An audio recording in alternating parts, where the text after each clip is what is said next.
سورہ ملک کی میں نے تلاوت کیا، اس کے بارے میں 2-3 باتیں بول کر میں اپنی بات ختم کروں۔ سب سے پہلے تو میں اس پروردگار عالم کی حمد و ستائش بجا لاؤں گا جس نے ہم سب کو علوم نبوی صلی اللہ علیہ وسلم کی تحصیل و تدریس کا موقع عنایت فرما کر خیرکم من تعلم القرآن وعلمہ میں داخل فرمایا، اور آج کا یہ عظیم الشان اجلاس نصیب فرمایا۔ صلاۃ والسلام کی برسات نازل ہو اس کریم آقا صلی اللہ علیہ وسلم پر جنہوں نے صفحہ چبوترا سے درس و تدریس کا پاکیزہ معتبر مقدس سلسلہ شروع فرما کر ہم گنہگاران امت کے لیے مدارس و مکاتب قائم کرنے اور اس کے ذریعے امت کو بے دینی سے ہٹا کر دین و شریعت پر مضبوطی سے جمانے کا راستہ فراہم فرمایا۔ عزیز دوستو،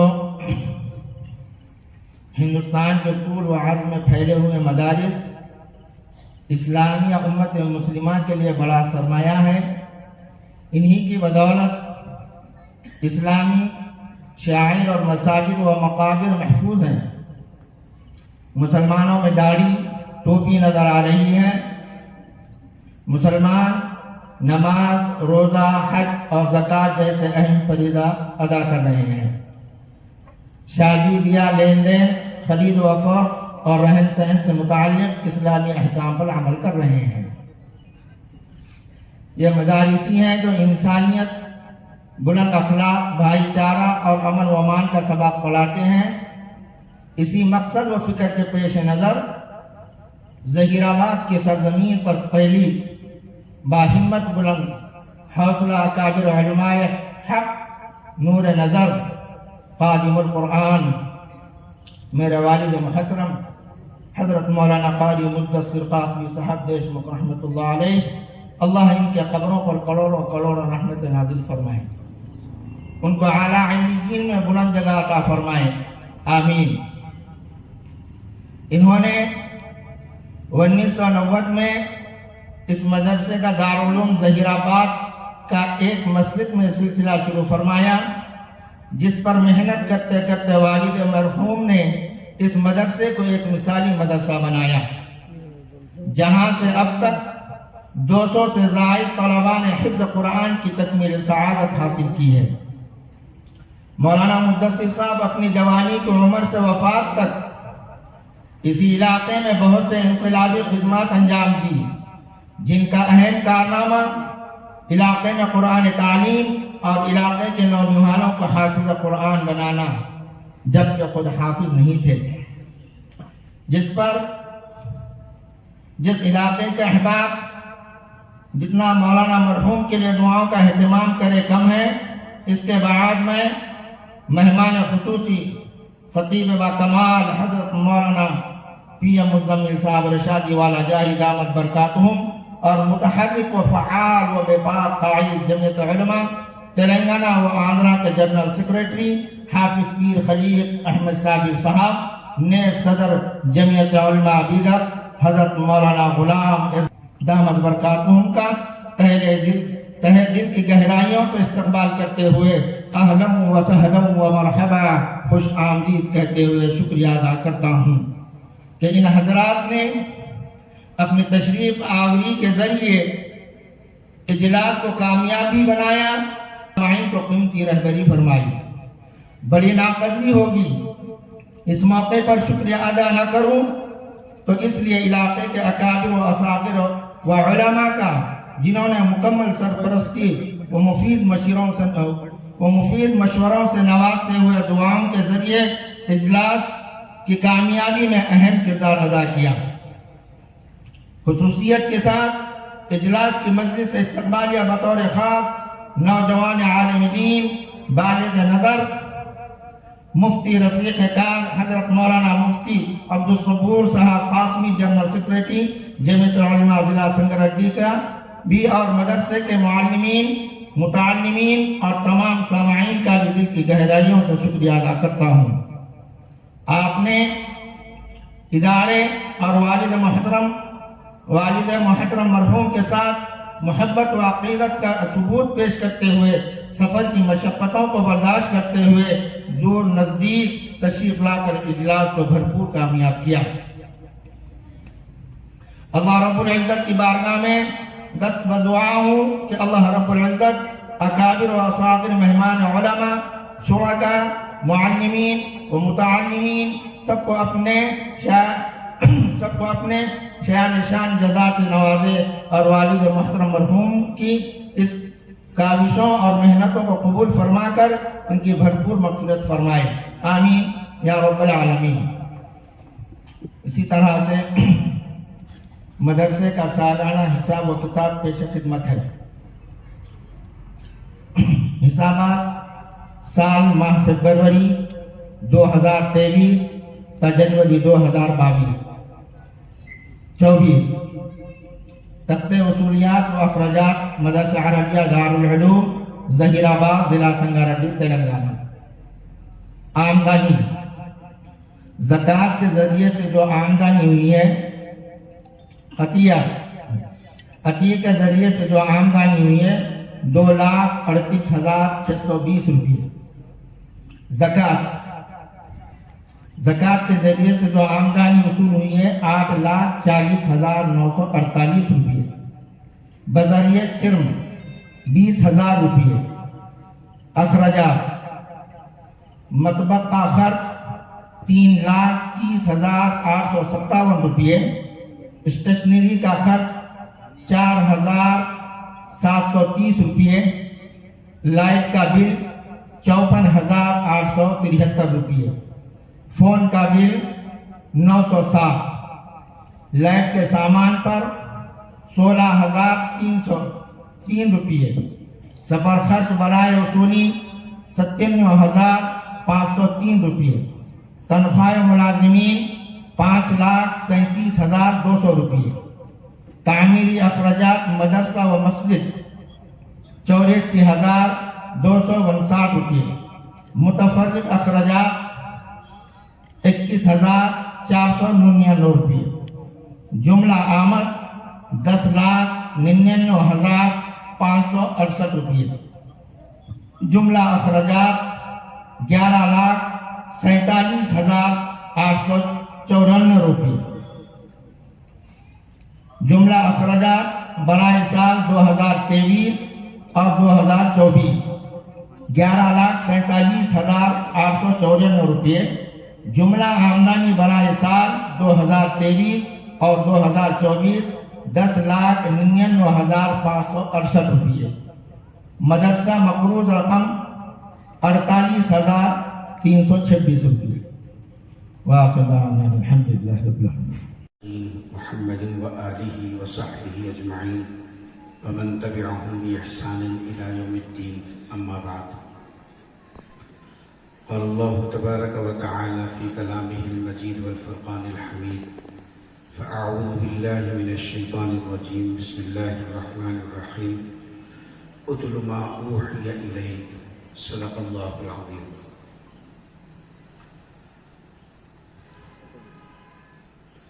الحمدللہ 2019 کے اواخر میں جبکہ کرونا کا پہلا دور شروع ہونے کے لیے 2-3 دن باقی تھے، اس وقت میں یہاں ایک اجلاس منعقد ہوا تھا جس میں حضرت مولانا ابو طالب رحمانی صاحب دامت برکاتہم تشریف لائے تھے، اور اس کے بعد پھر آج ہم سب کو یہاں مل بیٹھنے کا موقع ملا۔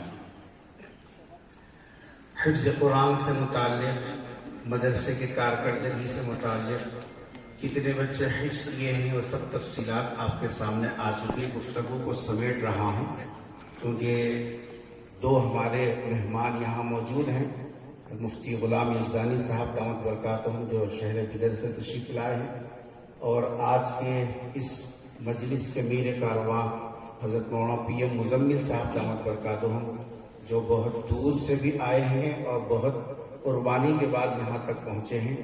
ہم کو آنے والے مہمانوں کا اکرام کرنا یہ ہمارا فرض بھی بنتا ہے۔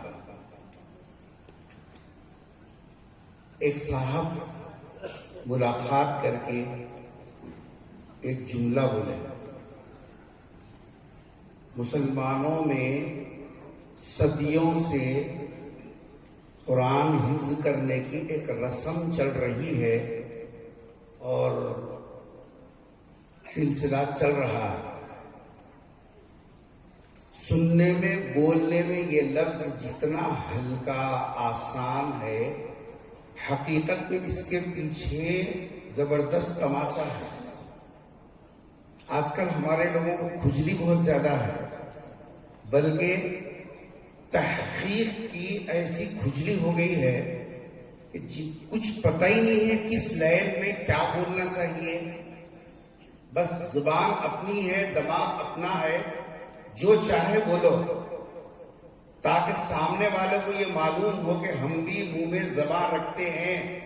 سامنے والے کے اوپر پریشر ڈالنا کہ ہم بھی دینی تحقیق کرنے والے لوگوں میں کوئی اونے بونے نہیں ہیں.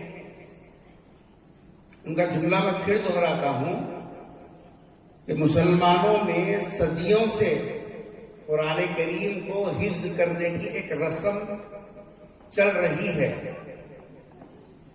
اس لفظ رسم کے اوپر اگر آپ غور کریں گے، وہ ایک ٹھیکا سا چھیٹا مارنا چاہ رہے ہیں.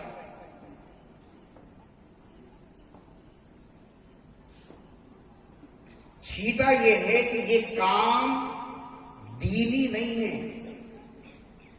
نہ اس کا ذکر قرآن میں ہے، نہ اس کا ذکر حدیث میں ہے، نہ اس کا کوئی ثبوت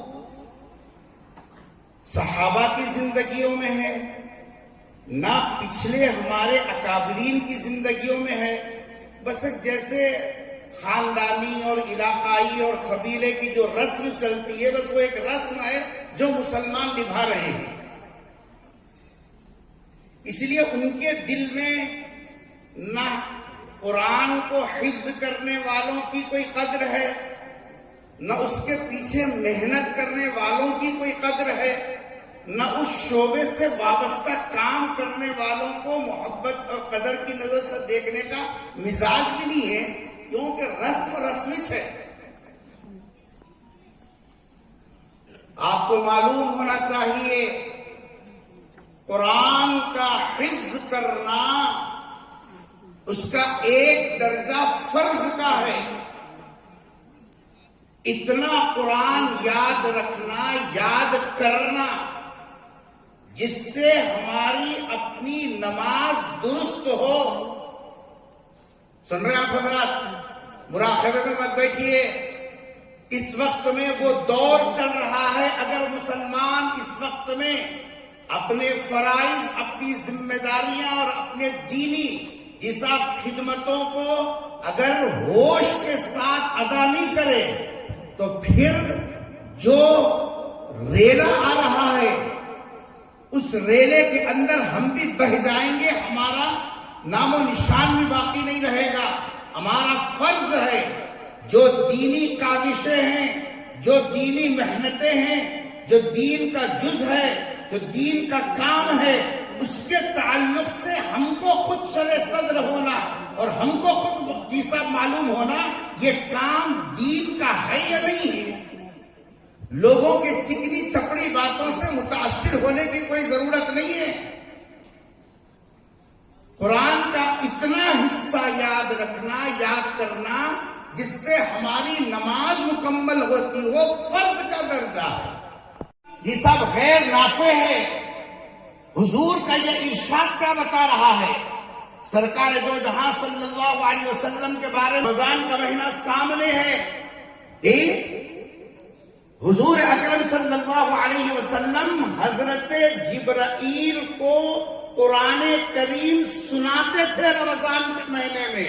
فَيُدَارِسُهُ الْقُرْآنِ، اور حضرت جبرائیل سے قرآن سنتے تھے. یاد کرنا، قرآن کریم کا سننا سنانا اور قرآن کریم کو جو ہے سینے میں محفوظ کرنا، اگر یہ صرف رسم ہوتا، خدا کی قسم پیغمبر صلی اللہ علیہ وسلم کی زندگی میں آپ یہ نمونہ نہیں دیکھتے. نبی کا عمل، صحابہ کا عمل یہ بتا رہا ہے یہ دین کا حصہ ہے، یہ دین کا حصہ ہے.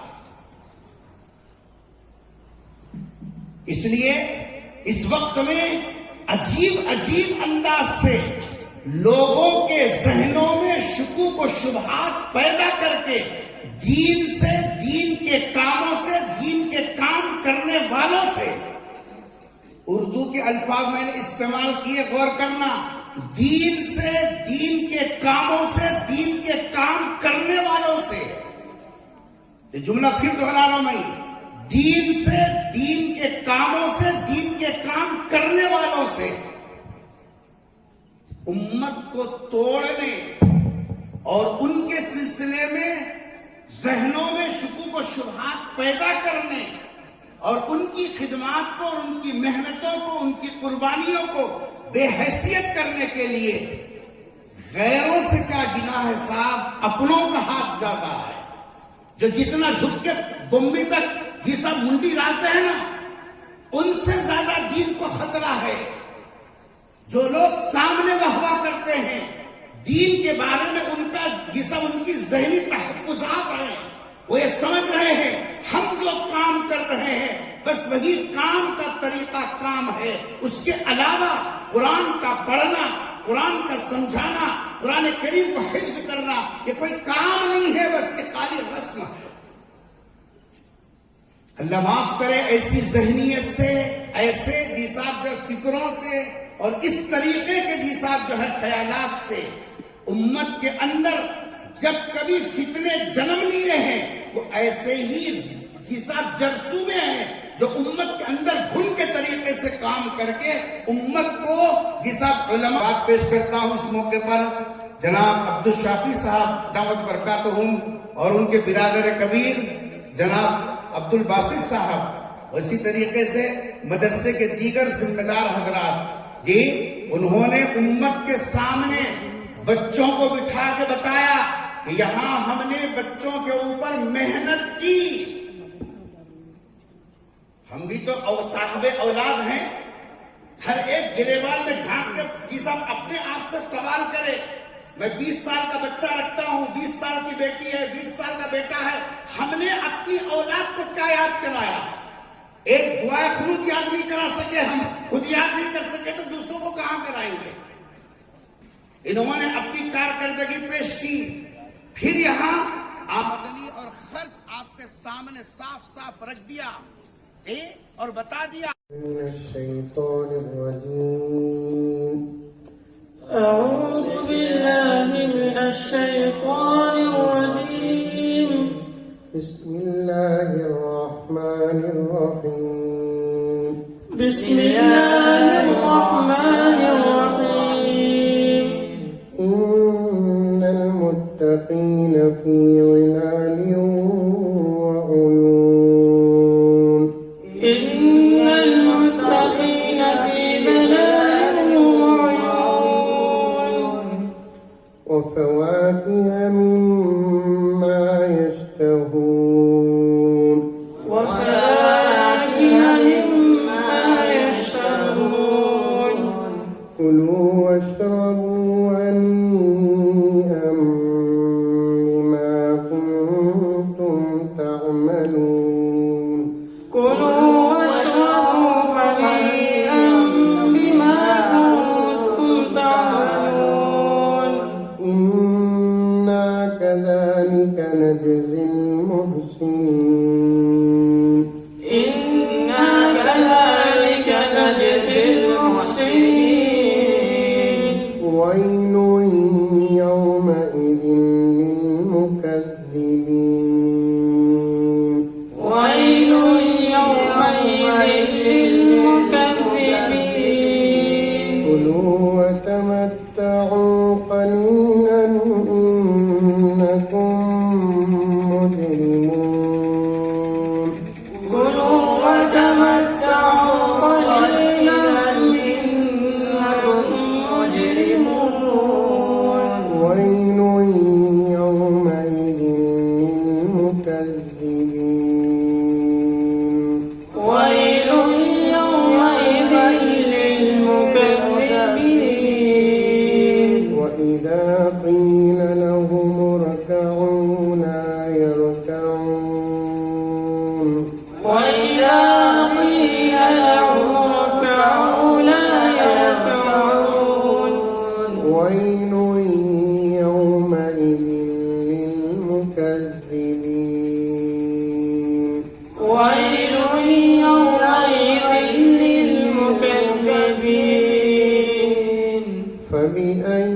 حديث بعده يؤمنون فبأي حديث بعده يؤمنون صدق الله العظيم. شہریات ظہیر آباد میں سے بہت سے لوگ خصوصیت کے ساتھ خریش برائے سے ہی محترم جناب جلال الدین صاحب CPI اسٹیٹ جنرل سیکریٹری ہیں. انہوں نے تکمیل حفظ کیے ہوئے طلباء کے لیے فی کس 1000 روپے ہدیہ بتایا ہے اور مدرسے کے سارے ہی بچوں کے لیے انہوں نے ٹوپی بھی ہدیہ کیا. ایسے ہی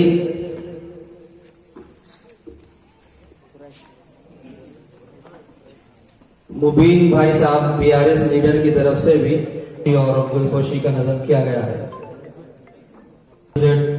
ان کی طرف سے بھی ہر تکمیل حفظ کرنے والے طالب علم کے لیے ایک گھڑی اور ٹوپی ہدیہ کیا گیا ہے.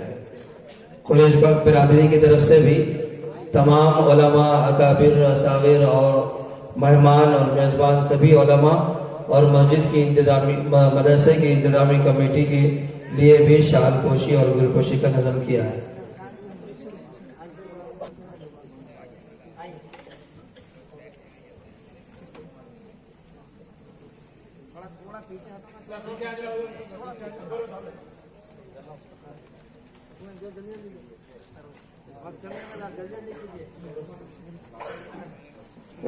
محمد فیروز علی صاحب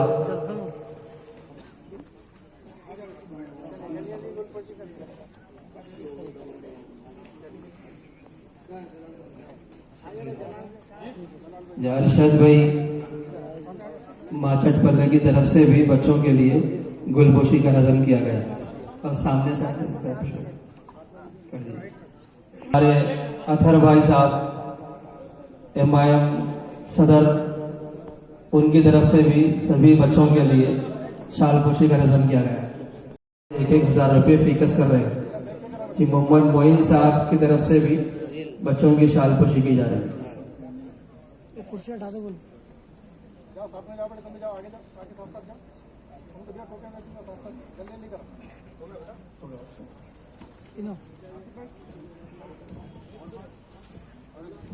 ماشاءاللہ آپ حضرات کی محبتوں کو بہت بہت جزاک اللہ. آپ حضرات بیٹھ جائیں چونکہ کافی تاخیر ہو. انشاءاللہ بیان کے بعد کر لیں گے. بیٹھ جاؤ بیٹے. دیکھیں کافی تاخیر ہو چکی ہے. حضرت کا خطاب اصل میں ہم سب کو سننا ہے. ماشاءاللہ آپ حضرات کی اس قدر کو اللہ تعالیٰ قبول فرمائے. اب بیٹھ جائیں. اور ایک دوسرا ملاپ یہ ہے کہ 26 تاریخ کو احمد نگر میں ایک مسجد کا افتتاح ہے, مسجد حنیف باسط, بعد نماز ظہر. اس میں بھی آپ حضرات سے شرکت کی گزارش ہے.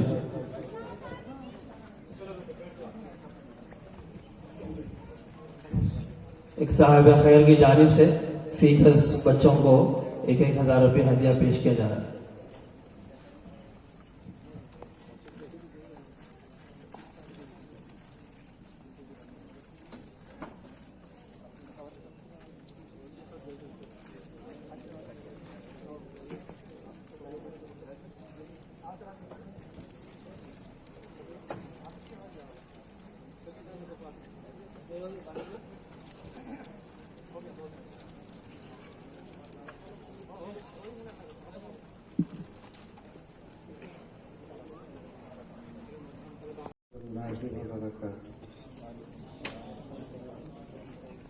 صلی علی رسولہ الکریم. اما بعد فاعوذ باللہ من الشیطان الرجیم. بسم اللہ الرحمن الرحیم. یا ایہا الذین آمنوا ادخلوا فی السلم کافہ ولا تتبعوا خطوات الشیطان انه لكم عدو مبین. وقال تعالى إنا نحن نزلنا الذكر وإنا له لحافظون.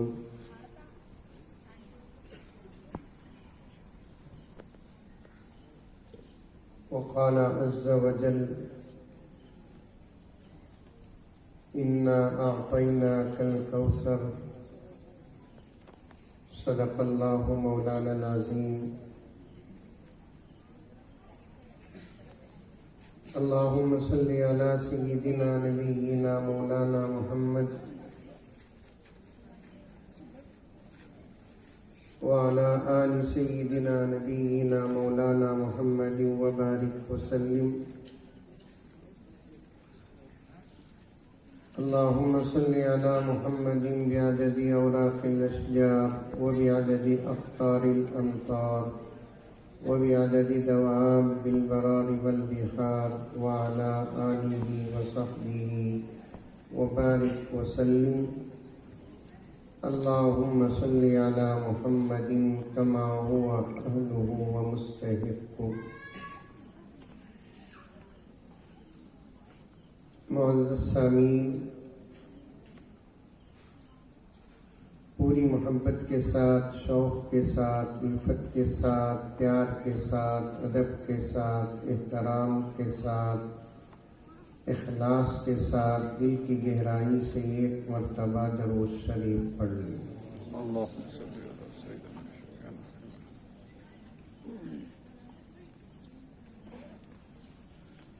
جو عظمتوں کے دین پہ قربان ہو گئے،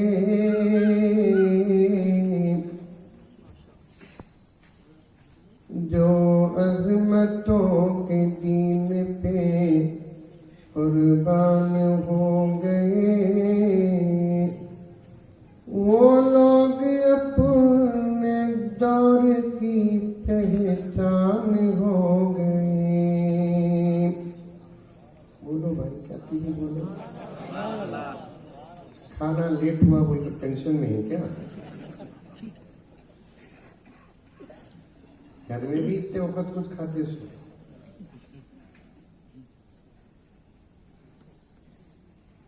جو عظمتوں کے دین پہ قربان ہو گئے، وہ لوگ اپنے دور کی پہچان ہو گئے. افسوس ہم ہی بھول گئے راہ مستقیم. یہ اسٹیج میں آنے جانے والے کون ہیں؟ کہاں گر جاتے ہیں؟ کیوں بولتا ہے؟ میں بنگلور کو جانا سکتا، میرے بھی جورو بچے ہیں. ہر پی ایم جورو سے دور ہے بالکل سمجھنا چاہیے.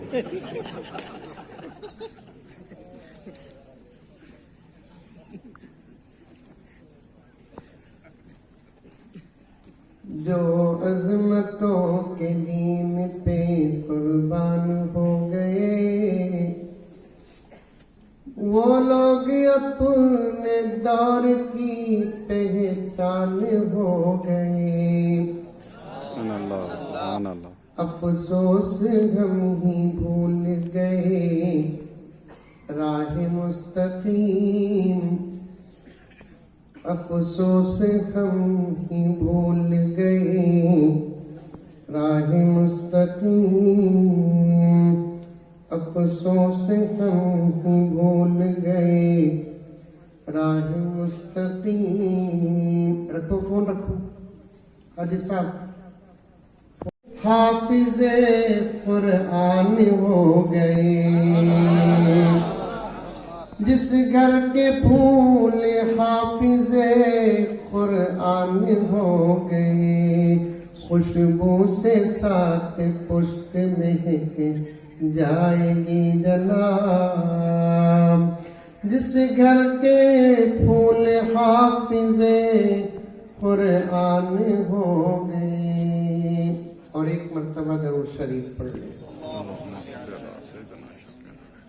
تقریباً پورا جلسہ مکمل ہوا ہے الحمدللہ. اصل مقصد بھی ہم نے دیکھ لیا. بار بار کھانے کا اعلان بھی ہوتا رہا، لیکن نماز کا ذکر نہیں ہو رہا ہے. پہلے نماز پڑھو، بعد میں کھانا کھاؤ. اچھا بولو انشاءاللہ. اصل میں پہلے کھانا کھانا بعد میں نماز پڑھنا، یہی ہے شریعت.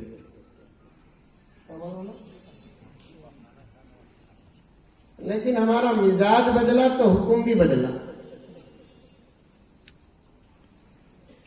پیارے آقا صلی اللہ علیہ وسلم نے ارشاد فرمایا اللہ تعالیٰ اس بندے سے ناراض ہوتے ہیں جو بھوک کی حالت میں نماز پڑھتا ہے. کیا بات؟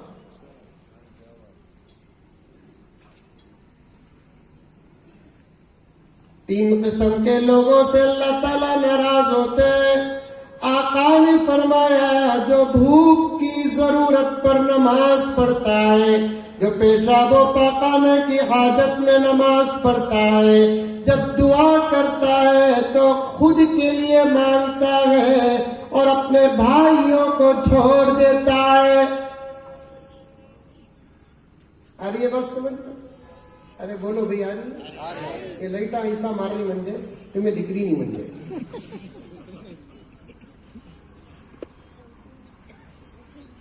لمبا بیان نہیں کروں گا، صرف 2-3 گھنٹے کروں گا. اتنی اچھی بات ہے. دیکھو آقا نے فرمایا کتنے رحیم اللہ ہے ہمارے، کتنے کریم اللہ ہے ہمارے، کھلانے والے اللہ ہمارے. اس کے نام پر بھی کھانا پکاتے ہیں تو وہ کہتے ہیں مسجد کو لے کر نہ آؤ، غریبوں میں تقسیم کر دو.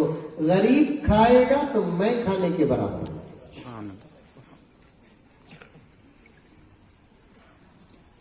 پیشاب پاخانے کی ضرورت ہو تو نماز نہیں پڑھنا، پہلے ضرورت پوری کر لینا، بعد میں نماز پڑھنا. کیونکہ نماز میں کوئی چیز ہم کو نہ ستائے اور نماز میں ہمارا ذہن کسی کی طرف نہ جائے. اسی کو خشوع کہتے ہیں، اسی کو خضوع کہتے ہیں.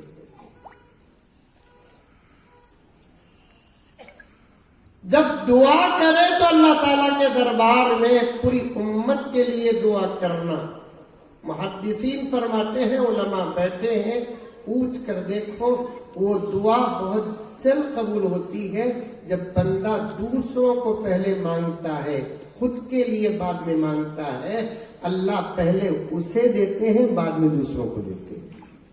بولو سبحان اللہ. اچھے باتیں ہیں تو بولنا. بیکار کے منسٹر نہیں سوچ پڑتے ہیں، تالیاں مارتی ہیں. مولوی صاحب اتنے اچھے باتیں کرتے ہیں، کچھ بھی نہیں بولتے، انا للہ نکلتا نہیں.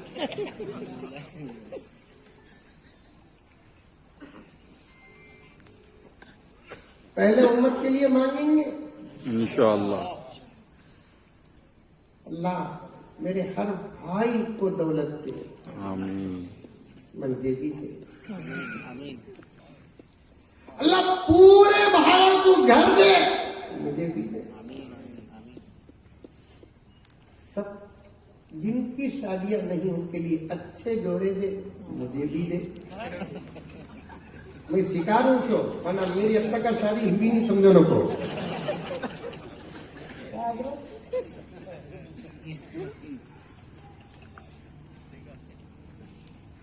خالی ایک واقعہ بولنے کی کوشش کروں گا، زیادہ لمبا بیان نہیں، سچ میں بول رہا ہوں. میں ایک واقعہ ان کی فضیلت پر بیان کروں گا، اس سے پہلے مقدمہ باندھتا ہوں. عمل کرو میرے دوستو. بیان کرنے سے حالات نہیں بدلیں گے، بیان سننے سے حالات نہیں بدلیں گے. میں عمل کروں، آپ عمل کریں، پوری امت مل کر عمل کریں، انشاءاللہ حالات بدلیں گے.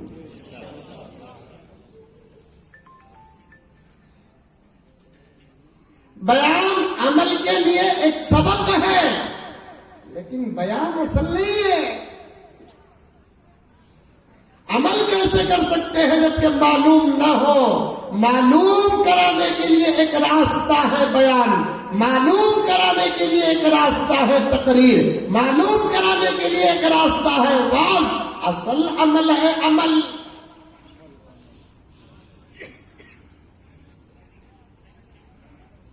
اشارہ دیتا ہوں سمجھ جائیں، ڈرنے کی ضرورت نہیں.